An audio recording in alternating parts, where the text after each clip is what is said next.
प्यारे बच्चों, Rajput coaching centre में आपका स्वागत है। तो देखिए, मैं लेकर आया हूँ आज क्लास 9th और 10th के लिए फिजिक्स। टाइम 10 बजे का करेगा आपका अब लेसन 1 प्रकाश, परावर्तन तथा अपवर्तन। देखिए, कल हमने जो है परावर्तन वाला टॉपिक कंप्लीट कराया था, उसके 2 उदाहरण भी जो है कराए थे। तो अब देखिए, 25 तारीख में कराए थे, बीच में संडे आ गया, आज 27 तारीख है। तो आज का वर्क देखिए, प्रकाश के अपवर्तन से आप क्या समझते हैं। ये आपका नया टॉपिक स्टार्ट हुआ है, अपवर्तन। पहले आपने पढ़ा था परावर्तन, अब पढ़ेंगे आप अपवर्तन। तो प्रकाश के अपवर्तन से आप क्या समझते हैं, अपवर्तन के नियम लिखिए। तो देखिए क्या है, परावर्तन में क्या था कि जब कोई प्रकाश की किरण किसी चिकने व पॉलिशदार तल पर पड़ती है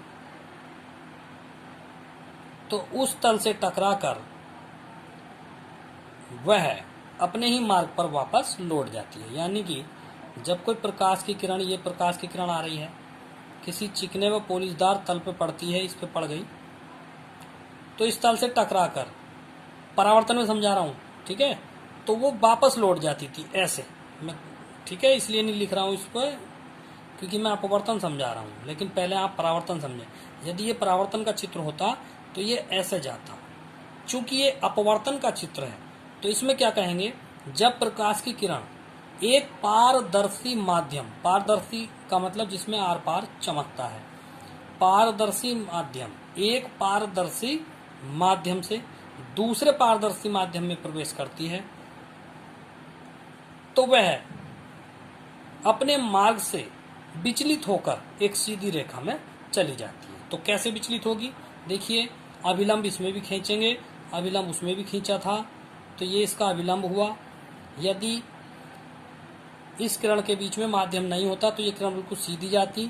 चूंकि एक माध्यम रख दिया, एक पारदर्शी माध्यम रख दिया, तो ये किरण अब सीधी ना जाके अपने मार्ग से थोड़ी सी विचलित हो जाएगी। तो देखिए, अब आपको ऐसा लग रहा है कि ये किरण अब सीधी नहीं गई, अब ये किरण हट गई, ठीक है, अपने मार्ग से विचलित हो जाएगी। इसी को प्रकाश का अपवर्तन कहते हैं, ठीक है।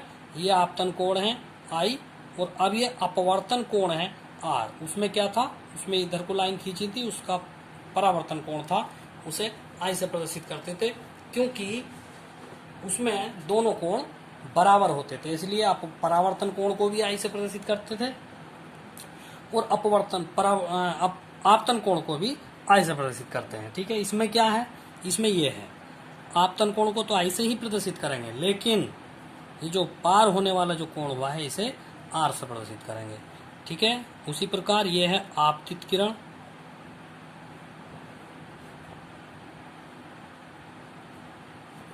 ये है अभिलंब, और ये है अपवर्तित। उसमें लिखते थे परावर्तित, इसमें लिखेंगे अपवर्तित, अपवर्तित किरण, ठीक है। और ये है माध्यम।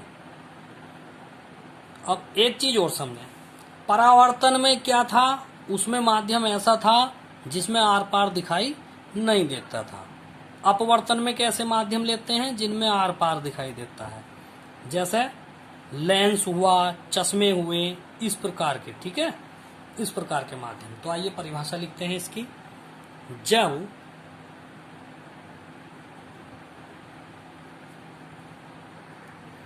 प्रकाश की कोई किरण एक पारदर्शी माध्यम से दूसरे पारदर्शी माध्यम में प्रवेश करती है तो वह अपने मार्ग से विचलित होकर एक सीधी रेखा में चली जाती है। तो देखिए, ये आई किरण और ये विचलित होकर चली गई। इस प्रक्रिया को प्रकाश का अपवर्तन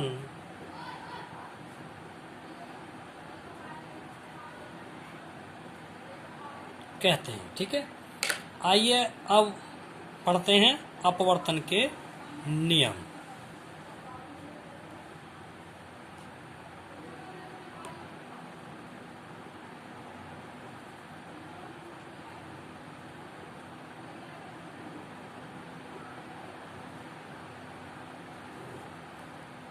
देखिए अपवर्तन के दो नियम हैं, चित्र पे आ जाइए।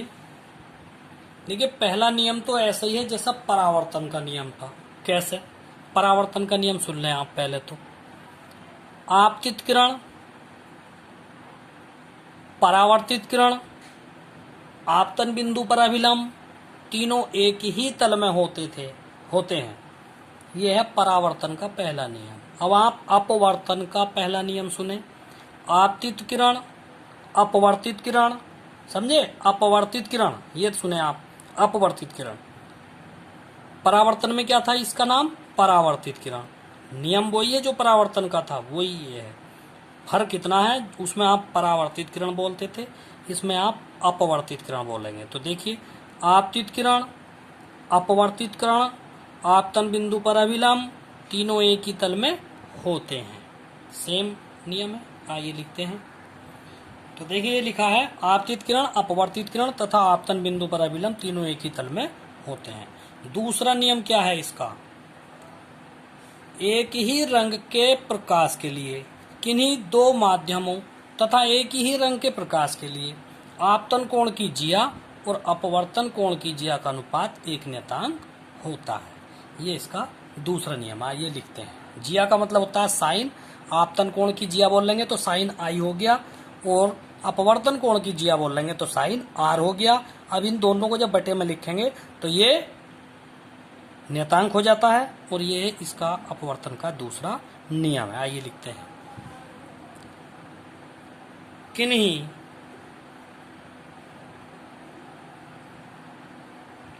दो, देखिए, माध्यमों तथा एक ही रंग के प्रकाश के लिए आपतन कोण की जिया साइन आई तथा अपवर्तन कोण की जिया साइन आर का अनुपात एक नियतांक होता है। अर्थात तो देखिए साइन आई ये आपतन कोण की जिया, साइन आर ये अपवर्तन कोण की जिया, ये कितना होता है? नियतांक। ये होता है नियतांक, ठीक है। ये इसका दूसरा नियम, और इसे स्नेल का नियम भी कहते हैं। यदि स्नेल का नियम आ गया लिखने को तो उसमें यही लिखेंगे आप, इसे स्नेल का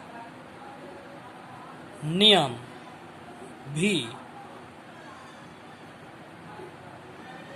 कहते हैं। इसे स्नेल का नियम भी कहते हैं। और बात करते हैं नियतांक की। नियतांक क्या कहलाता है? अपवर्तनांक।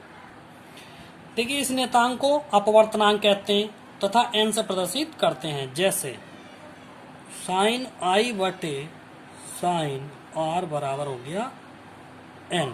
देखिए नियम तो यही पूरा होता है बस, खाली ये तो जैसा कोई क्वेश्चन, अंक की क्वेश्चन आ जाता है, ये उसके लिए हल करेंगे, ठीक है। n यदि पहला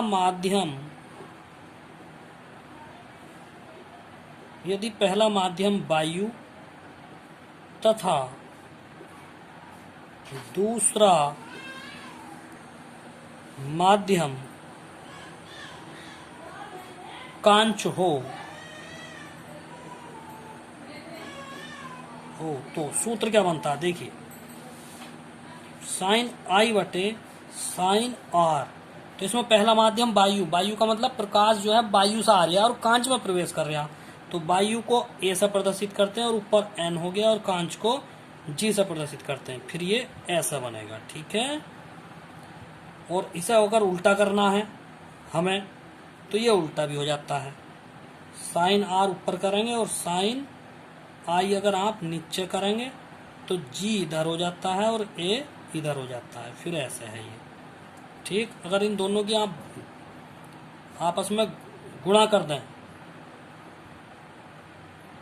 ए एन जी और जी एन ए की अगर गुणा करेंगे आप तो देखिए साइन आई बटे साइन आर गुणा साइन आर बटे साइन आई, तो इससे ये कट गया और इससे ये कट गया, यानी कि ए एन जी गुणा जी एन ए, तो ये गुणा आपकी एक आएगी, ठीक। यानी कि दो पारदर्शी माध्यम हैं तो उनके अपवर्तनांकों की जो गुणा है वो एक आएगी। इससे सिद्ध होता है यदि तीन माध्यम भी हैं तो उनके अपवर्तनांकों की गुणा भी 1 आएगी। ठीक है, अतः 2 या 2 से अधिक माध्यमों के अपवर्तनांकों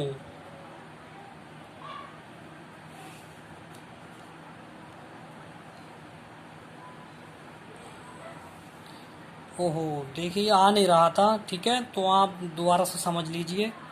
ये आ गया है, यहाँ तक आप समझ गए थे। नियतांक को n से प्रदर्शित करते हैं। ठीक है, तो साइन आई बटे साइन आर बराबर n हो गया यदि पहला माध्यम वायु तथा दूसरा माध्यम कांच हो। तो साइन आई बटे साइन आर बराबर ए एन जी। वायु को ऐसे दिखाएंगे, कांच को जी से दिखाएंगे। जिधर से प्रकाश प्रवेश करता है, ठीक है, वो आगे आता है, जिसमें को बाद में जाता है प्रकाश, वो बाद में लिखते हैं। यदि हम इसको उल्टा करेंगे, जी इधर करेंगे, ए इधर करेंगे, तो ये पलट जाएगा। ये साइन आर ऊपर हो गया, साइन आई नीचे हो गया। अब इन दोनों की हम गुणा करेंगे। ठीक है, इन दोनों की गुणा करेंगे हम, तो ए एन जी गुणा जी एन ए, तो साइन आई बटे साइन आर गुणा साइन आर बटे साइन आई, तो ये कट गया। देखिए, यानी ए एन जी और जी एन ए का गुणनफल 1 आ गया। ठीक है, दोबारा से, तो इससे क्या सिद्ध होता है? अतः 2 या 2 से अधिक माध्यमों के अपवर्तनांकों का गुणनफल 1 होता है। क्या होता है? 1 होता है। कितने भी माध्यम है, सबका गुणनफल 1 होता है। तो ये आंकिक प्रश्न के लिए है। ठीक है, आज के लिए इतना ही काफी है। तो देखिए 10 बजे आप ये काम कीजिए और तुरंत कॉपी चेक कराने आ जाइए, क्योंकि आज मंडे है और मंडे में मैंने कॉपी चेक करने के लिए बोला था। ठीक है, आज के लिए इतना ही काफी है। Thank you.